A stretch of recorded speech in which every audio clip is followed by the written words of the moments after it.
Caros colegas de estudo, então, hoje vamos para a parte 2 da nossa sequência aqui do livro do Ed Conell, Hackmore Rains Man, beleza?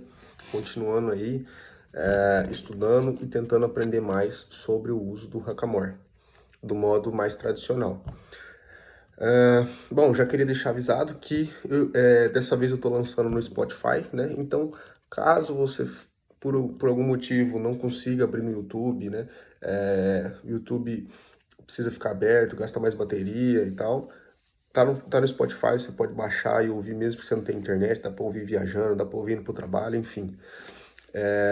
Pensando em deixar mais acessível, vou lançar no Spotify também, beleza? Mas se puderem vir aqui no YouTube e pelo menos dar um joinha e tal para alimentar o canal, eu ficarei muito grato. Então, antes de começar esse episódio, eu queria comentar para vocês um termo que a gente vai usar agora, tá?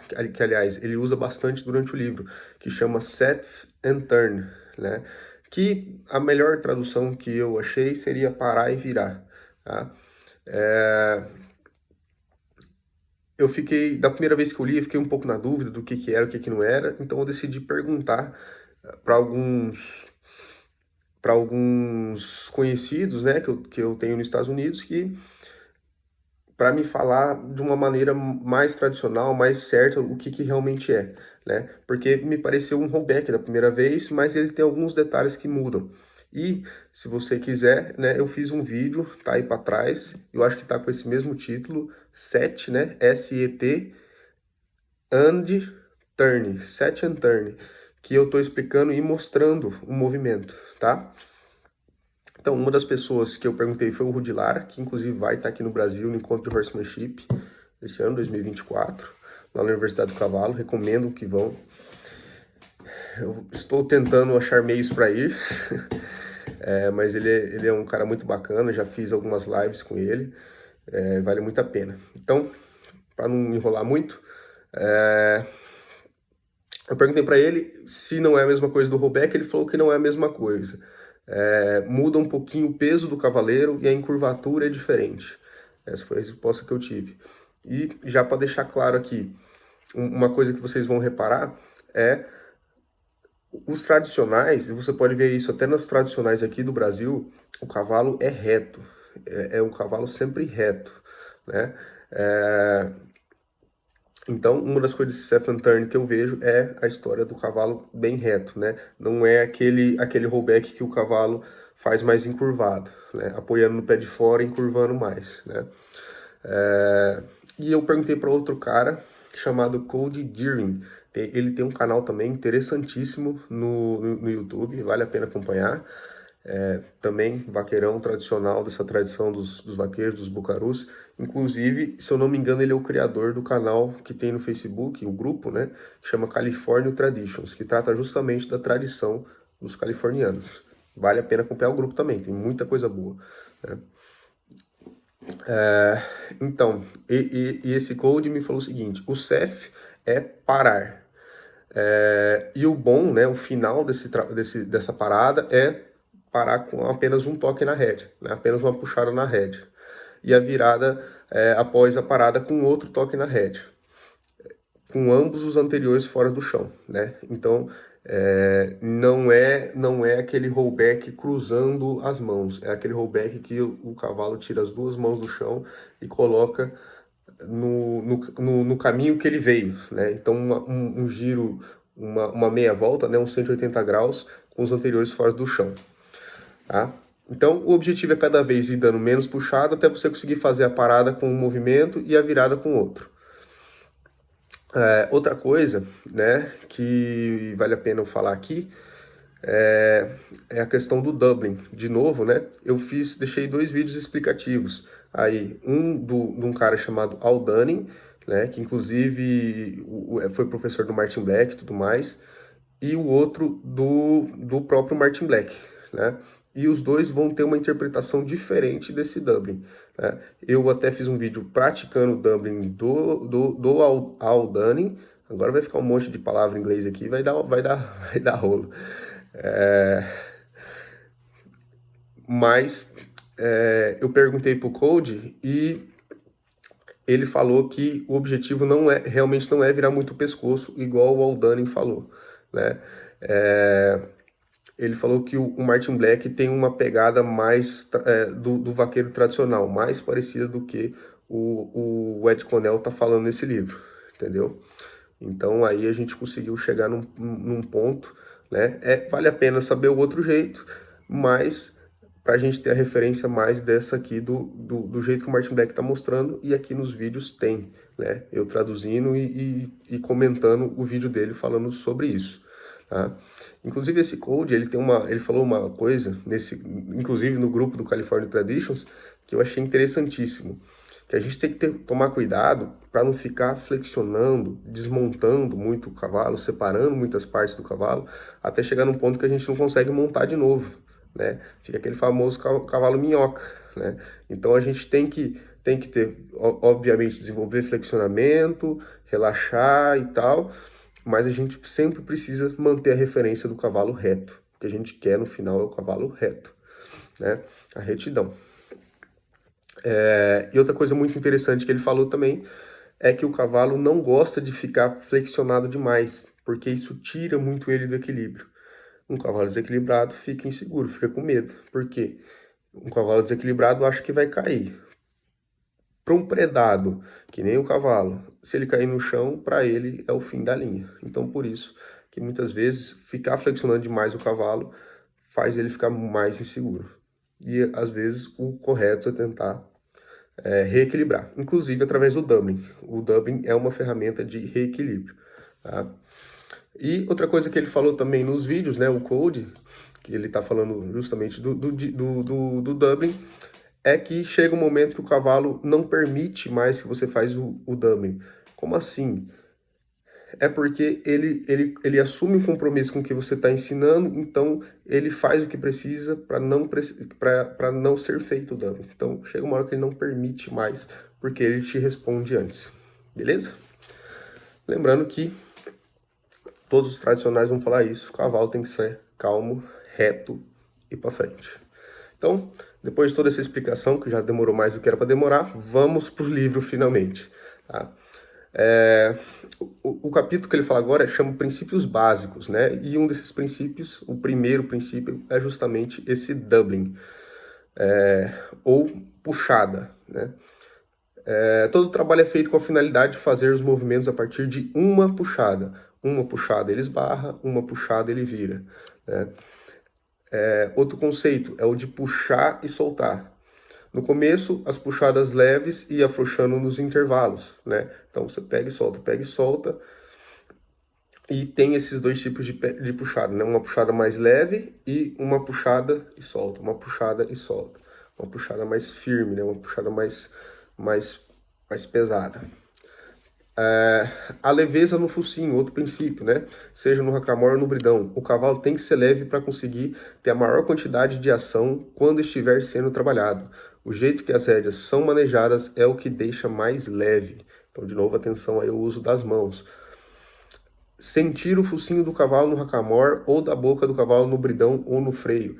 Em outras palavras, desenvolver uma mão leve na boca. Você aí que está montando e tal, você já parou para tatear a rédea e tentar sentir a língua ou a boca do cavalo, né? Ou se está usando o hackamore ou o cabreço, sentir o focinho do cavalo. Muito importante.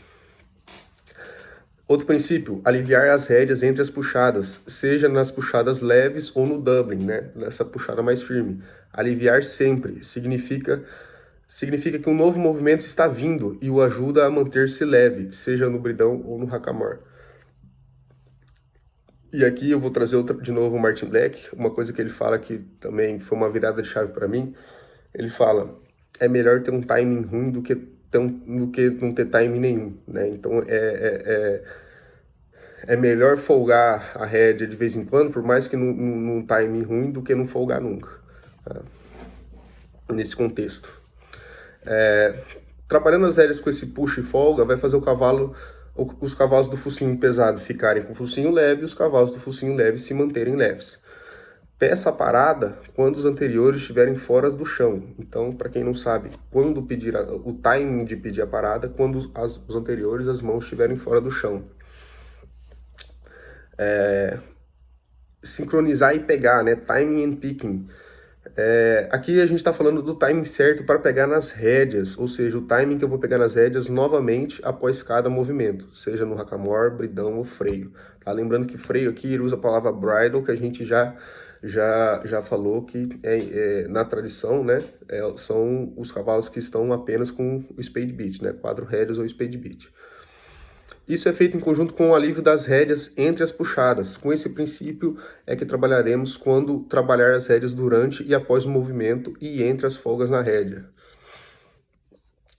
Se sincronizar com o movimento permite ao cavaleiro pedir um novo movimento no momento em que o cavalo está fisicamente mais propenso para fazê-lo. Então aí, ó, uma excelente definição de timing, né? Unido junto com o feeling. Deixa eu até voltar aqui para ler de novo, porque vale a pena, ó. Se sincronizar com o movimento permite ao cavaleiro, se sincronizar aqui também, né? A gente está falando de balance, então como tá tudo unido, né? Balance de equilíbrio, né? De harmonia. Se sincronizar com o movimento permite ao cavaleiro pedir um novo movimento no momento em que o cavalo está fisicamente mais propenso para fazê-lo. Então, é um ciclo, né? Você está em equilíbrio te ajuda a sentir melhor o cavalo, te ajuda a ter um time melhor, que ajuda a equilibrar o cavalo, a se equilibrar e o negócio funciona, né? Outro princípio, aproveitando isso que eu falei, montar em equilíbrio. Isso permite ao cavaleiro se sincronizar com o movimento e estar em equilíbrio com ele e não contra o cavalo, né? Não, e aqui tem umas coisas que eu acho interessante, né? Algumas coisas pontuais que às vezes a gente, quem está acostumado com a equitação mais formal, com a equitação mais clássica, fala assim, não, aquele cavaleiro tá torto, aquele cavaleiro tá fora do centro de gravidade e tal. Mas eles muitas vezes saem do centro de gravidade, parece que estão torto, justamente para favorecer o movimento, né? Não só numa posição neutra, mas numa posição que favorece o movimento. A posição dos pés do cavalo tem uma influência direta na qualidade do animal quando ele estiver finalizado. Ou seja, quanto melhor ele se posiciona, melhor vai ser o cavalo quando finalizado. O cavalo deve ser leve e trabalhar com a boca fechada. Ele pode esbarrar, espinar e virar facilmente porque ele sabe fazê-lo. Seu focinho está para baixo e aonde ele pertence, e ele tem a boca leve, né? Ou seja, o cavalo já aprendeu a trabalhar com a cabeça no lugar, né? A nuca flexionada e tudo mais. Quando está sendo trabalhado no hackamore no bridão, ele foi feito quando estava sendo trabalhado no hackamore no bridão, ele foi feito no tempo certo.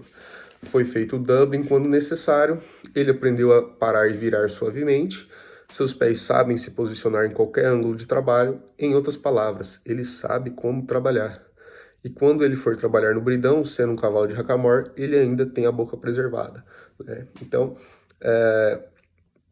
uma das justificativas que os mais tradicionalistas usam para se domar com o hackamore é para quando ele for pro freio, né, ele tá com a boca preservada, tá com a boca virgem, que alguns até falam.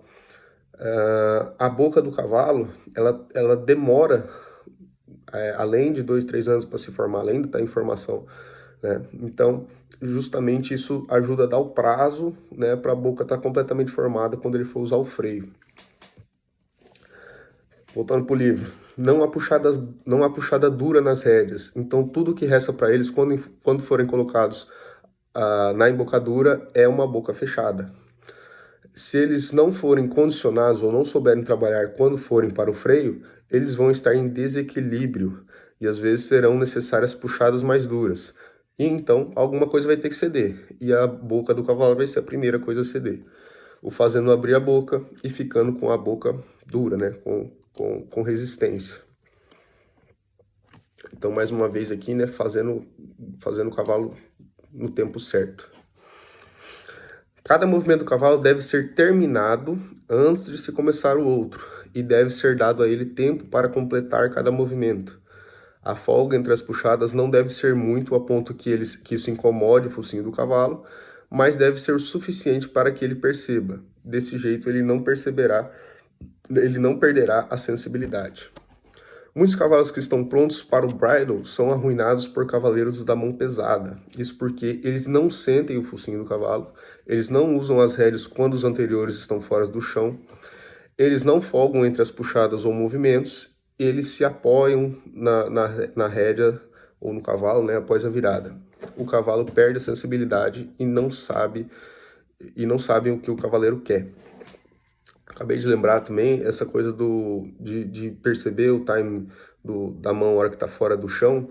Pelo menos a passo eu também já gravei um vídeo, você pode ver aqui para trás. Eu preciso fazer na trote e a galope, mas a passo já tá aí para vocês.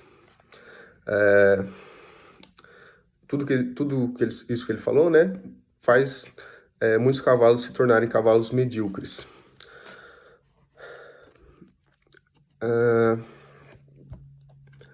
Ao parar e virar, se na parada os anteriores estiverem no chão e as rédeas forem acionadas, o cavalo terá que dar mais um galão, mais um galope, né, ao invés de disparar os seus anteriores embaixo deles, né? E ele estará apoiando na sua mão, né? Vai estar jogando peso para frente, para os anteriores.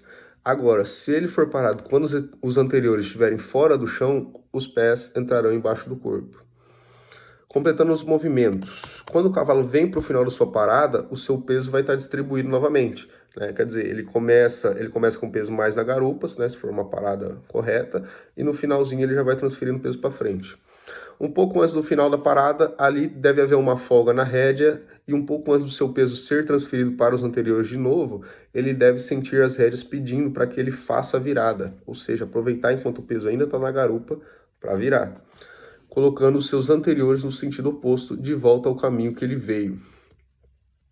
Aí uma descrição do parar e virar, né, do self and turn. O cavalo tem que usar os seus anteriores para virar corretamente, então se for pedido para ele virar antes dele terminar o movimento, o deixará fora de equilíbrio. Isso mostra que é muito necessário dar tempo para o cavalo terminar os movimentos, seja iniciando o cavalo ou para mantê-lo bom. Isso também serve para cavalos que esbarram mais curto e viram mais rapidamente. O cavaleiro apenas precisa manejar as rédeas mais rapidamente, ou seja, precisa ter um timing um pouco mais afiado. Esses princípios básicos são usados por todo bom cavaleiro, seja no hackamore, bridão ou freio. Então, uma parte aí, ainda não entramos direito exatamente no hackamore, né? Quer dizer, tá uma coisa mais geral, apesar de ele estar citando aqui várias vezes o hackamore, mas a gente vê aí como são princípios importantes para qualquer cavalo, né? Então é isso aí, pessoal. Espero que tenham gostado. Até a próxima e falou!